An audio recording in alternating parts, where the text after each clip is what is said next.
Right. is this not important?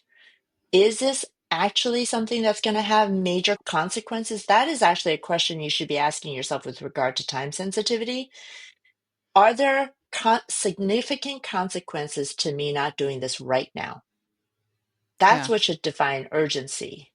Are there Okay. significant consequences to me not doing this right now or in the next hour or two?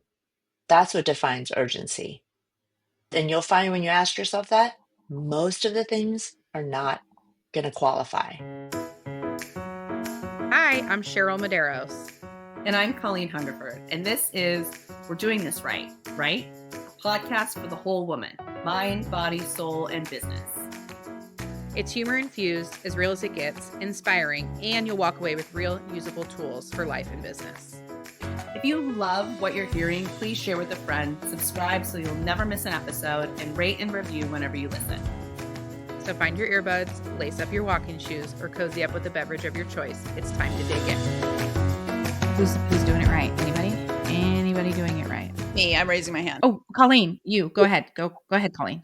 First of all, I'm not going to jinx myself, but I think I might have bettered my sound quality on my end. So Thank God. Sorry about last week, you guys. listen, we really thought we were doing it in the beginning of the episode. I was so pumped at myself. So I'm not going to jinx myself, but also this is a shout out to our guest and previous guest. I am currently taking a class, and so are you, Cheryl. We're taking it together. We're taking a coaching course together with Skye Michiels and Susie Adamson, who is here with us. Spoiler alert. And I really feel like it has helped ground me in a way that I have not felt grounded in the last year.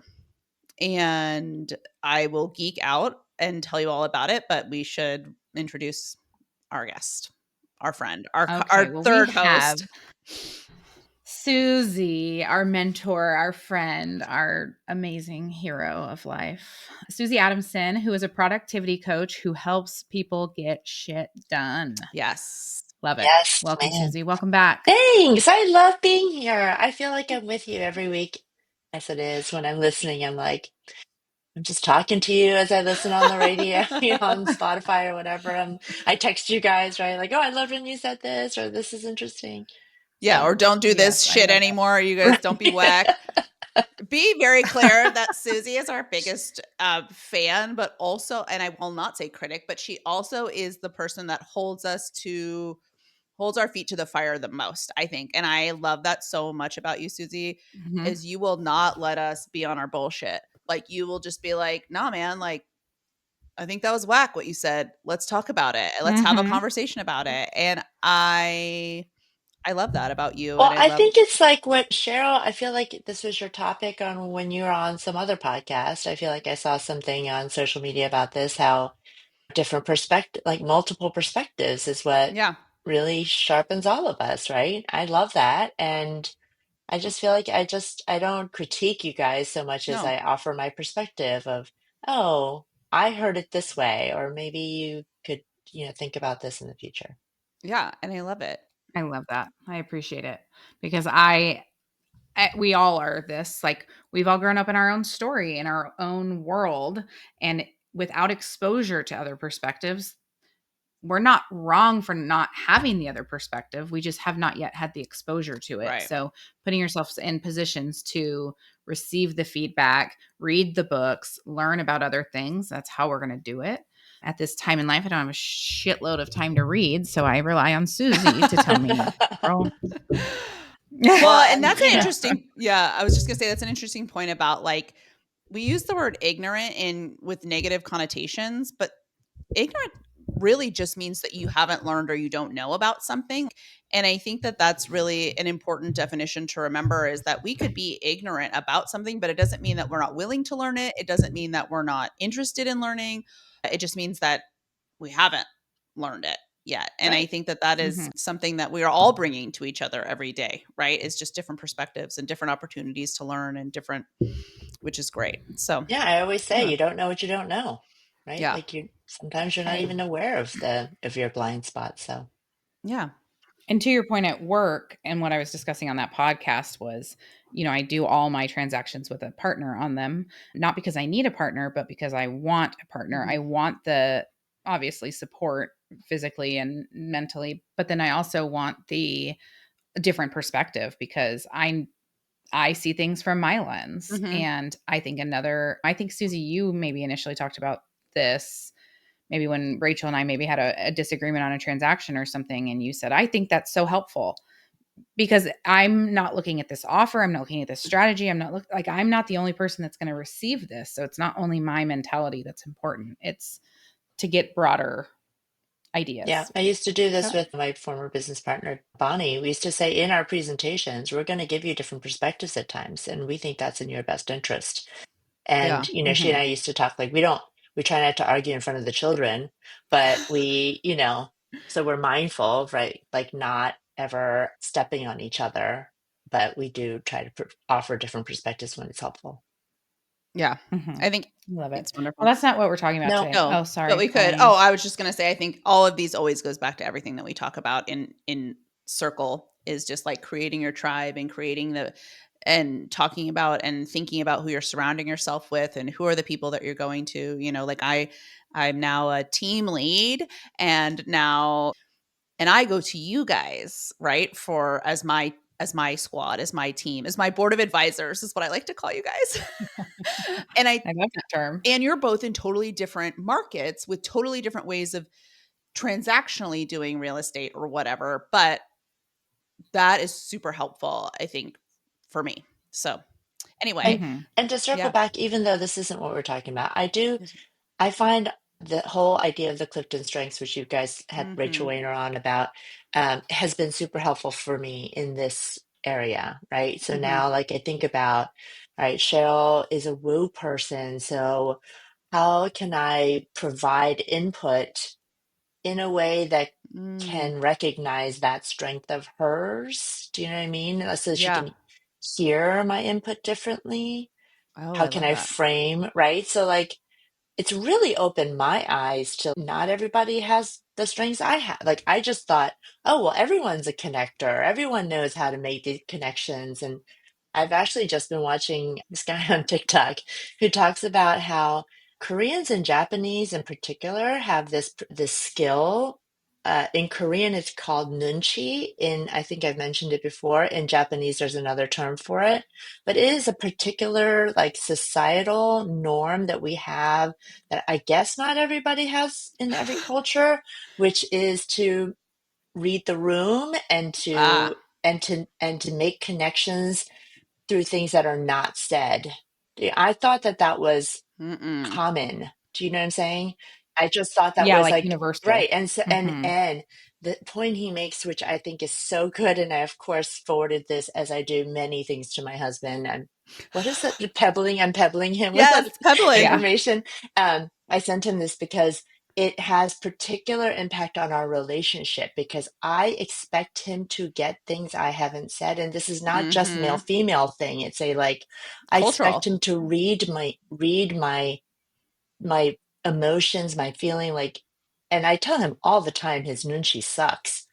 And he has terrible nunchi and he knows it, but it leads to a lot of tension in our relationship. I think in Ugh. the predominantly white male dominated culture, like that is not a thing at all. Like, Totally. and I even see differences in like, my family, my mom's side's Greek and Italian, and then my dad's side is like more Irish, like English, whatever.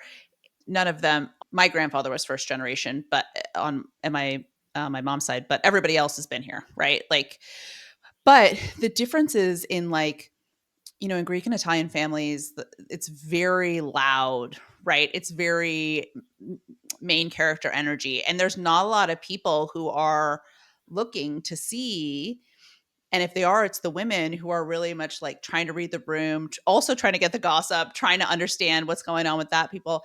But typically it's loud and main character energy and people trying to be center of attention. And I see that on both sides of my family, but never is there a situation where somebody's sitting back. I wonder how I should act towards this person and read the Mm-hmm. room and whatever. Like you don't see that. Mm-hmm. I'm also thinking as you're describing this about the 5 love languages, the Yeah. premise behind that book is not everybody receives things in the same way. So understanding your partner, this is how I've used it, is with a partnership. If I feel like I'm giving Alex presents all the time because I love receiving presents, and so I'm like, oh, I'm trying to show you love, I'm giving you presents, and then his love language is actually acts of service, and I never unload the dishwasher, then I'm missing it for him. Yep. Yeah. Yep. For the record, Alex will tell you I'm all 5 love languages. Yes. That I want all 5 of That them, is which the is fine. limitation I find of the five love languages. Yeah. Just that I think we shift depending on where we are in the Yes. season. I am usually acts of service, like I receive acts of service and I give acts of service, and my husband is a physical touch person, but that's not always Right. going to be the Right. way. So Well, and yeah, I used to be quality time and words of affirmation were like my 2 strongest, but now that I have 3 little kids, I'm like, please do something for yeah, me. Please do right, anything. right. Anything. yeah. Right. I think And there's who that isn't idea. words of affirmation, frankly? Like, who doesn't need I words of yeah. affirmation, you know? I mean, I Some do. people don't like it. Some people get uncomfortable when people compliment them. That's weird. I'm like, give me more. Somebody tell me I'm great. That's all I want to hear in my life. I know. Well, Let's talk about all my best skills. and I think there's this new concept too. Like we were all taught the golden rule, right? Like treat people the way that you want to be treated. And I've heard this new adaptation of that or evaluation of that is no, treat people how they want to be treated, because you might not want to be treated the way that they want to be treated. And that kind of correlates with that, right? Like how I want to be treated is when I'm upset, I want someone to give me a hug and I want them to tell me that I'm great and it's going to be okay. But maybe, Susie, that's not what you want when you're upset. So Oh it's my that gosh, can I concept. just tell you a hilarious story around that? Do you know, Yes. like, how you're supposed to? I, my husband and I try to practice this thing where, like, the hugging, the therapy hugging, right? Like, you hug for at least like 8 seconds or whatever, Yeah. and that's supposed to elevate your mood. So we do that, but then he holds on too long, and then I'm like, you just erased all the positive energy because now I feel trapped. And So that's you so set a timer? selfish. Set a So he's timer. like, 1, 2, and I'm like, 1, 2, 3, 4, 5, 6, 7. So even just that whole exercise backfires on us. Okay, Susie, how Alex tells me he's ready to release is 2 pats on my butt or my back, wherever he's hugging me. And that's like his sign that he's done with the embrace. Well, you'd Oh, I think like the it. whole 10 would be the sign. Oh, you guys are I'm actually actually counting out counting out loud. loud. And then he like Oh my holds God. on longer, and I'm like, oh, Oh my God. That is really So this morning, who did we have on Happier Human this morning? What was his name? Junpei. I can't remember his last name. Junpei. So he was doing a meditation and it was a lot about mindfulness. And so Alex and I kissed right in the middle of it. And I was like, oh, we should make our kisses mindful and do that. So they should be a little bit longer. And we used to do this like head hug where we'd lean our heads on each other. So now we're going to try mindful kisses. Cute. So That's we'll cute. see. Yeah, we're adorable. We're so sweet. We're just trying everything, guys. Just want happiness. We are mostly happy, but we're tired. Okay, so we're not talking about these things today. I love that we can have no topic and probably go on for 45 minutes. But today we are going to talk about the importance of a mission statement, clarifying your vision, clarifying your why, I guess maybe some clarity on the reasons we're doing things and how that can help us make the next choice, make the next decision, and have clarity in our lives. Yeah. Susie, Take it away. So give us an intro here, babe. I told you guys before the call, I'm sort of obsessed with this new statistic that I found, which is that an average adult makes between 33 and 35,000 conscious decisions a day, which Goodbye. is really mind-blowing. No wonder And we're so it tired. immediately takes me back to when we were renovating our house and the insane decision fatigue that I experienced. Again, that's a first world problem to have, obviously, but for anyone who's living life, and I think this is especially true for women, we've talked Yep. about the mental load in the past. We are constantly being bombarded with decisions that we have to make. And the idea that we're making 35,000 decisions just means that most of our decisions are really automatic. And then the question to me as a coach becomes, well, how do I help people to make the right decisions? Like, go to the next decision. How do you make conscious decisions? How are you more intentional about the decisions that you're making so that you get to the end of the day and feel like you have done the things you really wanted to get done, that the highest level priorities have been addressed? So I say often in my coaching, you guys have heard me say this a million times, that there is no such thing as time management because we have a certain amount of hours. You can't manage that time. You don't manage your priorities. You have a set of priorities. So the question becomes, how do you manage the decisions that you're making all day long Right. in order to be aligned with your priorities, and so that you are making the most of the time that you have? Yes. But Okay, how? but to your point, we need something else to help us get there, right? Like what Right. roll The into first, so then when I suggested talking about mission and why, is because as we're making these 35,000 decisions a day, we need decision filters. We need ways Mhm. to like consciously and subconsciously answer the question of, what do I do next? What's Yeah. the next most important thing for me to do? And I use in my coaching often the Eisenhower Matrix, which is just the relationship between importance and urgency. Mhm. Most of us live our days according to what we think is urgent, what we think is time sensitive, and really also just the whole squirrel thing, right? Whatever's right in front of our face, which is Yeah. often an email, a phone call, a person, an idea, a thought. And my favorite illustration that I've been using lately is, it's like we're at a post office. I use the post office analogy because I loathe the post office. It's like my least favorite chore is to go to the post office, because inevitably you're standing in line for a long period of time. No matter when you Right. go, it's some long period of time. And almost always some jerk comes up and says to the goes up to the counter and says, I just have a quick question, Yeah. Get out. right? Get out. Isn't that like, we can all relate to that? Yeah. Someone's I always also cutting the I'm that line. person Yeah, sometimes. we all are. And then, but then Shocking. you say the people in line, especially if you are in New Jersey, New York, where I've been spent most of my adult life, you say, "Excuse me, I've been waiting for an hour. Get to the back of the line. I don't care how quick your question is." But this happens to us all day long. So Yeah. think about all of your tasks as the people in line. They're waiting Okay. their turn. Okay. And then your child, your dog, your thought, whatever comes to the front of the line and says, I just have a quick question. Dude, And you address literally it, right? Instead of saying, hey, get in line, get to the back of the line, get in kid. line, right? And putting that idea, that thought, that task, that email, that person in the right place in line.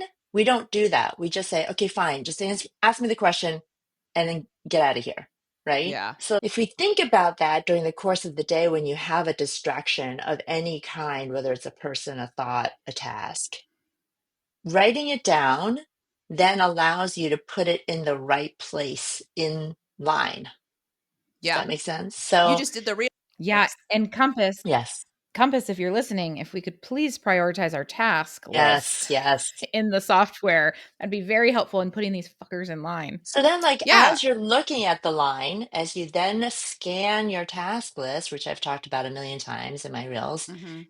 then you can say, okay, what is important? And if you don't know what your big picture mission is, if you don't have that big decision filter, you don't have your ultimate destination in mind, then how are you making the decision of what comes next?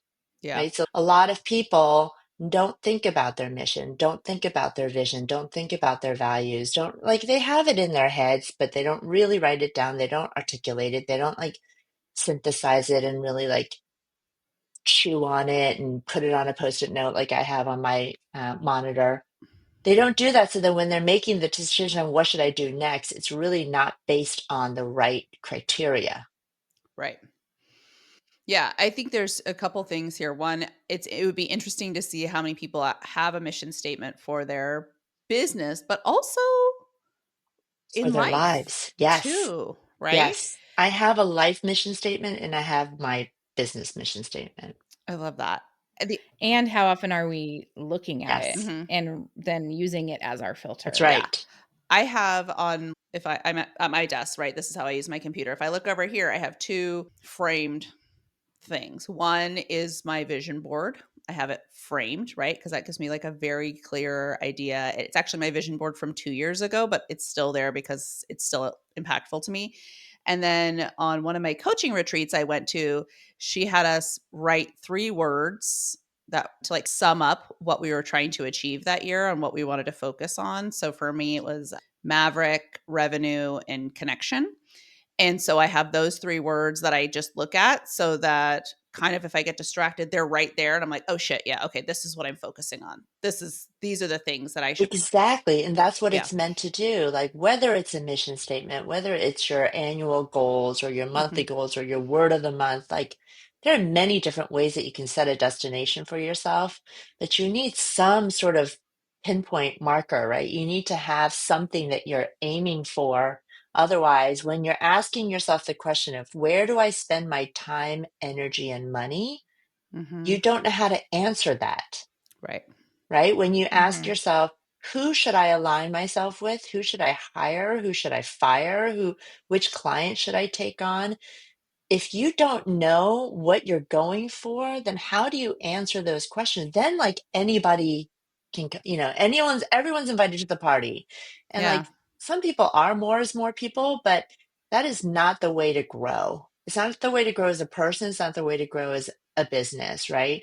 I firmly believe in the inch wide, a mile deep approach to business. You Mhm. should have a narrow target for your audience. You should have a narrow target for your market. You should know exactly with a lot of clarity where to spend your time, energy, money, and whom to align with. And when we're talking Mm. about business too, I think something you touched upon is who is your ideal client? Like I think that and that's a question I ask, in our Inspire Her group or if I'm talking to other business owners or even if I'm meeting somebody. This is a question if I'm like meeting another business owner and we're having a coffee, right? Then we're networking. I always ask them, who's your ideal client?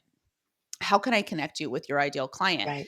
And there's a lot of times when people they don't know, right? And you're just like, well, how am I supposed to help you if you don't know? And then Yeah. how are you marketing? Who are you marketing to? Who are you trying to connect with? And I think that has been something that has been very grounding for me and I've had to do that and it changes a little bit. It It should tweaks. change. It It tweaks, should right? evolve. All of this Yeah. should evolve. It's Yeah. all dynamic, which is, I think, part of what is a problem is someone, you go to a retreat or you go to a training and someone takes you through a mission exercise or something and they are a vision board and you do it and then you never look at it again. What's the point of that exercise? Right. Then you just wasted whatever time you spent on it.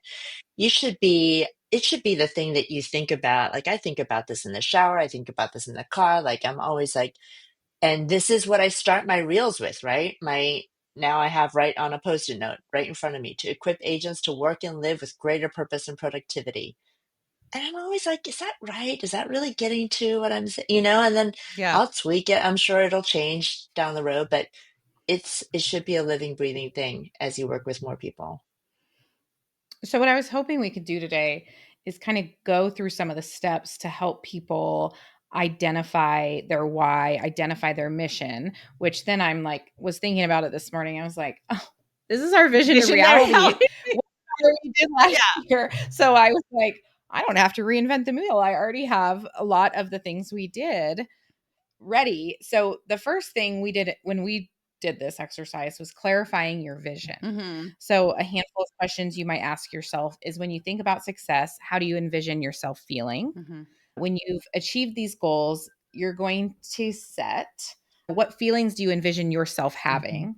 And then are there any roadblocks to feeling that way or achieving that? I really feel like this is a really, really important step when you're coming up with a mission statement or trying to figure out who your ideal client is. For me, it's something that is so that I do all the time, that I think about all the time is this vision of who I want to be or what I want my business to be and where I'm going. But we talk about, visualization or manifesting or whatever you want to call it. But really, it has to start with, what are you trying to achieve? Like, what is it? And there is a why behind that, right? We know Mm-hmm. that. And I know that Simon Sinek his thing is like, start with the why. But I think everybody can conceptualize for the most part. Like, even it's like, I have a recurring images in my mind of what I want myself to either look like, feel like, dress, achieve. And all of those have some sort of connotation towards what I want my life to be like and how do I get there, right? Mm-hmm. So I think this visualization or this vision or this step, I don't think people do as often. I think it's really easy to be like, okay, well, what are your core values or what's your statement or whatever? But it's like, when you get this so clear in your mind, I think when you can see it in your mind so clearly, Mm-hmm. that is the thing that helps propel you towards continuing, right? Like, you can set all this stuff up, but what's propelling you towards continuing? Right. And all those questions that you asked, I think a lot of people will think about those things piecemeal, but Hmm. the step that most people don't take is to actually write things down. Yeah. And I am Mm-hmm. obsessed with the need to write things down. I don't mean like physically write things down. You can do it on the computer, obviously, but there are so many benefits to actually articulating what Hmm. it is your goal is, what your visions, vision is, the answers to those questions that you just asked, Cheryl, and to so many other questions, like the exercise of actually getting those thoughts in some format outside of your head Hmm. really forces you to focus, and it also it forces you to clarify, because when Hmm. you have to put things into words, then it really makes you dissect what you think you know in your head.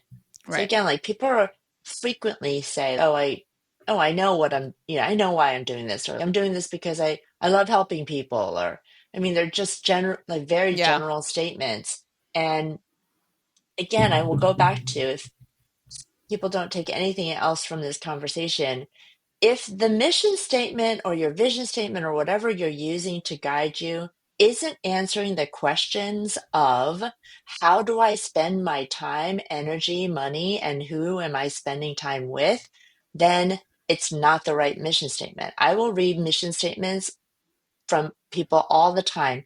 First of all, they should be one sentence, which is very difficult to It's do, so but you hard. should force yourself to make it one sentence, even when it's a little bit of a run on, Uh, because it makes you just get to the essence of what it is you're trying to do. And if it's too long, it's not a filter. mhm. Think about a sieve. If it's too, the holes are too big, then it's not actually going to filter anything, right? So you got Right, to get right. it as tight as possible. And it needs to actually drive your decision making. I read mission statements that are really more what I would call like an executive summary of your business or who you Mm, are. So, a mission statement is not really meant to be what is necessarily the about statement on your website. The right, I about was gonna say statement on your mhm, website is your bio, it's your like it's who you are, what you do. It's a lot of stuff, but it may or may not actually help you make decisions. It's going to I help think other people make decisions about you, you mhm, know, but is it helping you make decisions about what you're doing? and I think people get confused about that, right? Because when you think about a mission statement, you think about what somebody's putting on their website or what they're putting on their brochure or whatever and on their marketing material, Right. right? But what you're making the differentiation is like, no, like, that's more of a just an executive statement about their business or an about statement or whatever. But your mission statement should almost just be for you and whoever you're working with inside your business. It's almost like are you saying it's almost like an internal Yeah. I mean, statement? I think a mission statement can be used externally. So I don't want to Hmm. say like it's only for you, but it's primarily for you. It is Okay. first and foremost for you. Well, and that big clarification you made, it is to guide your decisions about what you are going to do versus like an executive summary or a bio is driving other people's decisions about how they're going to interact with you. Exactly. But this is like, this statement is the filter. So if you say, let's give like a really inflammatory or like a big example of this. If you, I mean, Ellen DeGeneres shared this today, not to get political, but you know, she shared the statement like, if you tell me you love me, but then you vote for someone who will hurt me, then how can you love me?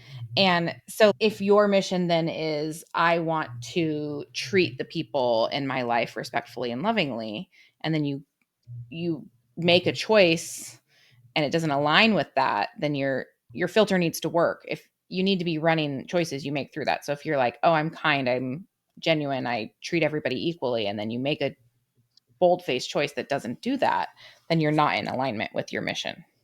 Definitely. Did I clarify that okay? Yeah, I think then that's not your mission statement, or you're just doing Exactly. Like, I think well, then you've got the cognitive dissonance where That's you're right. like, well, I'm writing this down and I this is what I want to believe and this is how I want to behave, but I'm not actually doing that. well, and it's just not honest either. But I think one of the things that's important is being able to see it constantly, right? Like Susie, you said you have it on a Post-it note on your computer, right? I think and this is where I'm a digital girl in a digital world. I love it all digital, but I think this is where we can, I don't want to say make mistakes, but where it can't help us is because so often on your computer you can close a tab, you can do a thing, you can cover something up, and you can't see it. And I think it is important to be able to see your mission statement or see the 3 words or see your goals for this year, like in the physical, Right here, because then in the workspace that you're at, like somebody told me once, like it should be if you're sitting at your desk, like it should just be somewhere where you can turn and see it. Yep. And I think that's where I don't know that a lot of people are doing that. And I think that's where it becomes really easy to just be like, oh, well, I thought it was going to be fine. Then you're only focusing on what's top of mind today based on probably somebody else's priorities, the emails, Right. the urgency things that are coming in. Yeah. It is. I'm doing this wrong, you guys. Well, and that's the thing. I don't Like, have it anywhere. Cheryl, you talked about like how in the past couple of, I mean, I listened to all of your episodes. So like a Thank you, few Susie. episodes ago, you were talking about the challenge that you were having of not making time for yourself to be physically well, right? Because you're taking care of other people all the time. And that is really the trap that most of us fall into, whether we're women or men, but I think especially women, we take on the burden of taking care of other people. And if you're not doing that based on what is your purpose, then it is very easy to lose sight of what the oxygen mask, like we all know that illustration of putting the oxygen mask on first. But if you don't even know the air that you need to breathe, like what you need to get into your lungs, right? Like then like how do you even know which oxygen mask to put on? Do you know? Yeah, or So that it's even there, right? Like yeah. like maybe you don't even know that it's there to help you. I think that that is so key to this. But okay, so once we've got our one sentence mission statement, then talk to us about the why part. How does that, like your why, like how does So, that play into that? I say often, if you Google mission statement, you're going to come up with different answers, like Yeah. different formulas. There's no perfect way to do it. There's no like right answer, in my opinion. I don't think who's really the arbiter of what a mission statement has to be. But the way that I coach to a mission statement is it should incorporate your why, your how, and your who. So it's kind of a mashup. My mission statement as a decision filter is a mashup between sort of your vision, your values, and your unique selling proposition, kind of mushed together to be a succinct formula for how to make decisions. So you almost have to come up with So that. let's talk about defining values. Well, I was going to say you almost have to Next. come up with all of this stuff before you do your mission yes, statement, right? so then the exercise that I take people through is identify your values, which you guys did in your Mhm. session as well. Like, Mhm. and I have learned to actually give them some to start with. And I often say, don't think of something that is so generic like caring. If you ask realtors, particularly, or anybody in a service business, tell me a value, they'll say caring, or, I don't know, I love people, or Boring. some nonsense. So I say, what are your non-negotiable Mhm. values? What are the Mhm. things that, if someone said to you, what are the 3 things that you absolutely cannot veer away from? What's your guiding principles? For me, that would be unimpeachable integrity, excellence, Mhm. and humor. Those are 3 things that Mhm. I will not live without. I cannot live without. That's my oxygen, right? Right. I also Mhm. say, if you don't know, if like your mind is drawing a blank, ask yourself, if your best friend had to describe you, what are the 3 adjectives that they would use to describe you? What are the 3 things that you're not going to break on? And Mhm. then I Mhm. also ask people to think about what makes them unique, which is Mhm. very hard for a lot of people. Yeah. So then I say, again, what are your raving fans? What are your top clients going to say about you? Why did they choose to work with you? And then why did they choose to recommend you to someone else in the sea of 10,000 competitors that are working around you, whether you're a realtor Right. or a small business owner or a W-2? What is Mhm. it that's going to make you stand out? And I remind people often, don't just think about how you are within your current realm. Nobody was born a realtor, thank Mhm. God. Like, you weren't even born a mother, you weren't born a C-suite executive, whatever you are in your life, you're not born an accountant. What did you do before that? What are some Mhm. qualities that you bring to the table that are transferable? It's one of my best bits of advice, I think, to 20-some-year-olds and younger people. You're going to be reinventing yourself for the rest of your life, I hope. Yeah. So just all you need to do is be mindful of the transferable skills that you're developing. Right? So, like, if you were a teacher in your past life, if you're a financial consultant, if you were an athlete, there are things that you're bringing to the table from those areas that are unique expertise. The combination of those things is what makes the perfect alchemy of you. Right. So then I take all of those things and I put it into ChatGPT. Our robot. Our robot Cheryl and friend. I love our friend ChatGPT. So I say, Your yeah, BFF. write a 1 sentence mission statement with these attributes. Susie, quick question about ChatGPT. Are you paying for the No, pro I do version or the not. new version? Mm-mm. Okay. Just wondering. I do, because Oh. otherwise I guess it cuts off information at 2023 or something. Oh, Maybe it's sooner now. Yeah. I have Anyways, not just was found it wondering about that. necessary yet. I did early on think about upgrading, but I haven't. And I love that it learns about you. It's kind of freaky, but it's also great. Right. Yeah. Now it knows in real estate, and it I like will spit use out it Yeah. all stuff. the time now. I use it now, Cheryl, as a replacement for Google, like you do. I use it Hmm. Yep. the other night. We're going far off here, but my son had to do a third grade environmental poster for science class, and he was like, "I need to write 32 ways to save energy." I was like, "Holy shit!" Let's ask our friend, Well, we asked our ChatGPT. robot, and Yep. I had to ask many times. I think I got up to like 400 ways to save energy because I can't have him write down there like anyway, there was ones that were just anyway. 1 through 32. Oh, It was just ones that were too got it. hard that a 8th grader, I mean a 3rd grader would not have known. Like Yeah, and anyway. then I like Uh, will take whatever ChatGPT spits out, and I'll say, make this more succinct, or make this Yeah. more compelling, or I really want to highlight the humor element, or I. Do you know what I did today? mhm. And again, this I digress, but I think this is the power of information in ChatGPT and also partnerships. So David has been more interested in learning about my cycle and the 4 phases of the cycle. And God bless. I know. I thought that was really cool. Um, Anyway, shout out. I downloaded this app called Lively, which allows you to share, it tracks your cycle, but allows you to share it with your partner, which I Ooh. thought was a really cool app idea. And it's not a lot of these cycle apps are based on getting pregnant, and this one is not.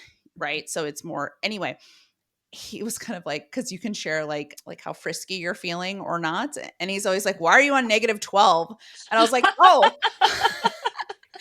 I was like, oh, because I'm in the luteal phase. And then I chat GPT and I said, please explain to my husband in simple terms what the luteal phase is and how I might feel physically and emotionally. And then it popped it out. And I was like, here's why I'm at -12. Can you read it to us? Yeah. Amazing. Can you read that to us, Yeah, please? I can. Okay, so it says during the luteal phase, your body goes through physical changes that can affect how you feel physically and emotionally. And then it lists like physical changes: bloating, breast tenderness, fatigue, craving, acne, cramps, mild discomfort, emotional changes, mood swings, increased sensitivity, low mood or sadness, difficulty concentrating. And so it was like a really easy way for me to just send that to him. And then he was like, got it. you know, So I need Lively, but I need my husband to be able to track my symptoms because sometimes I feel like he's more aware of what's going on with me than I am. Oh, I'm like, I don't know, I'm just bitchy. He's like, because You're this is luteal where you phase. are. well, it's a really cool app, and this is not an ad, but they should sponsor us. But it also has like you can track all your symptoms. It tells you what foods you should be eating, what kind of exercise or activity you should be doing during this time. Um, It's like having Lauren McAllister just like ride around exactly. with It's us. such a good app, and I love that part of the feature was that your partner, whomever they may be, can download the app, and then you invite them to share your information with them. I So love Smart. this side tangent because it's a good reminder. So I just put into ChatGPT, when I'm in my luteal phase, how can I stay on track with my goals? there you go. Right? Because Oh, let's yeah, because Because it's you're hard to experiencing concentrate. lower energy and heightened emotional sensitivity. And so Yeah. I'm just reminded again of my favorite analogy, which is that we're always driving in a car.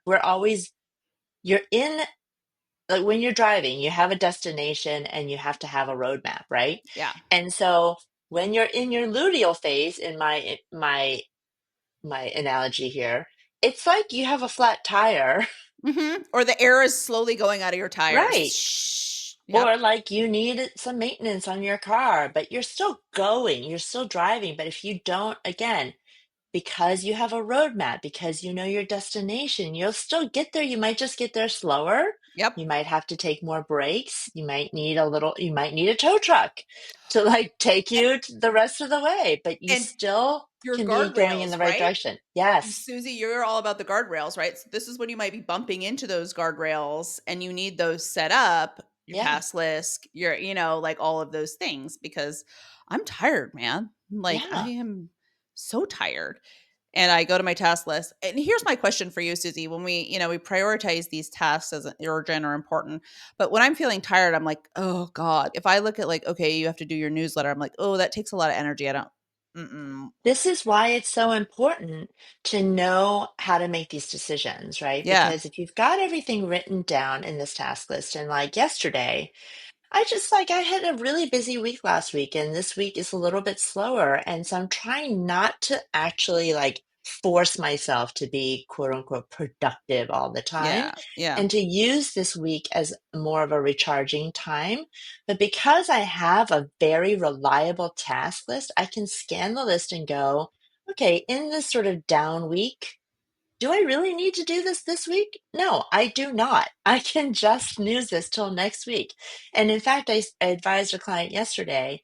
She's like, I'm dealing with this stressful transaction today. Mhm. So I said, I want you to take all of the tasks that are not urgent today, that are not time sensitive for today, and proactively snooze them till tomorrow or later on in the week.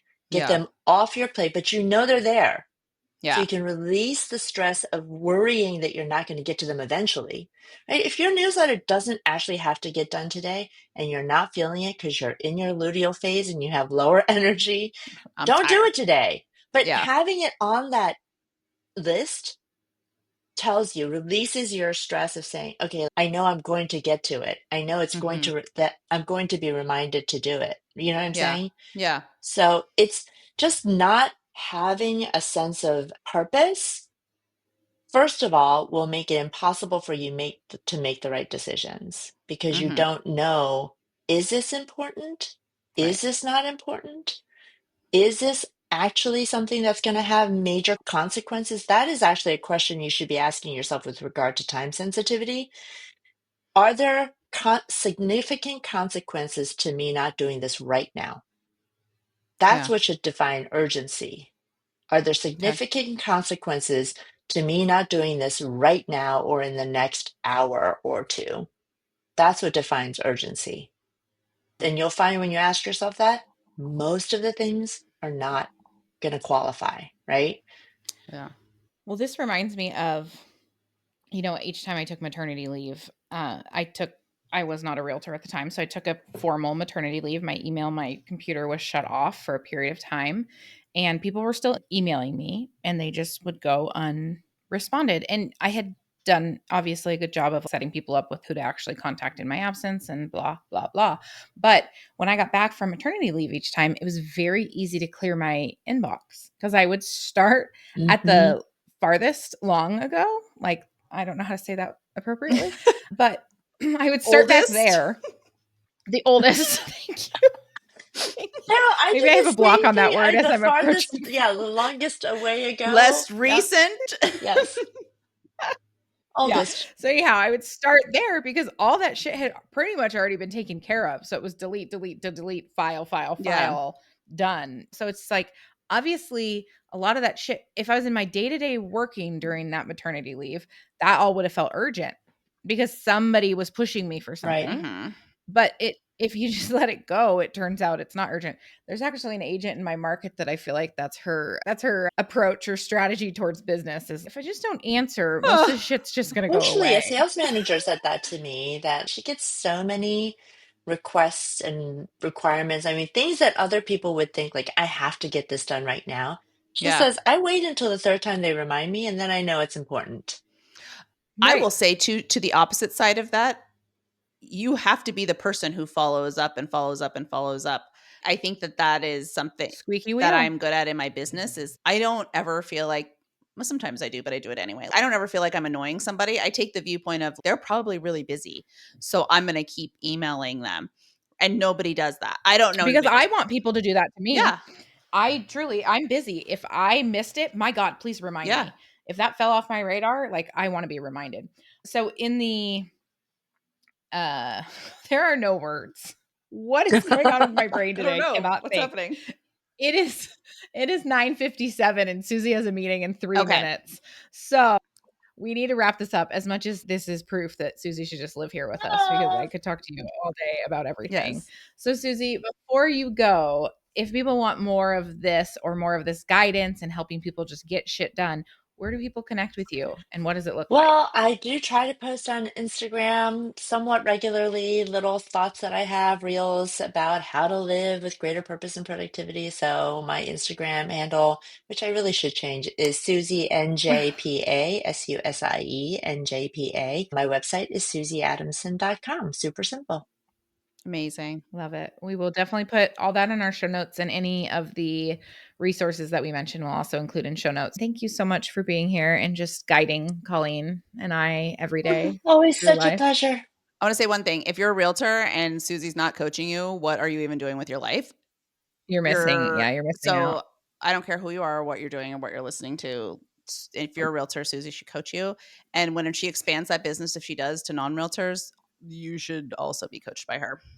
Well, and this is a great application of what we talked about, knowing your target audience, because at one Yes. point I was going to coach all entrepreneurs, and my coach was like, no, ma'am.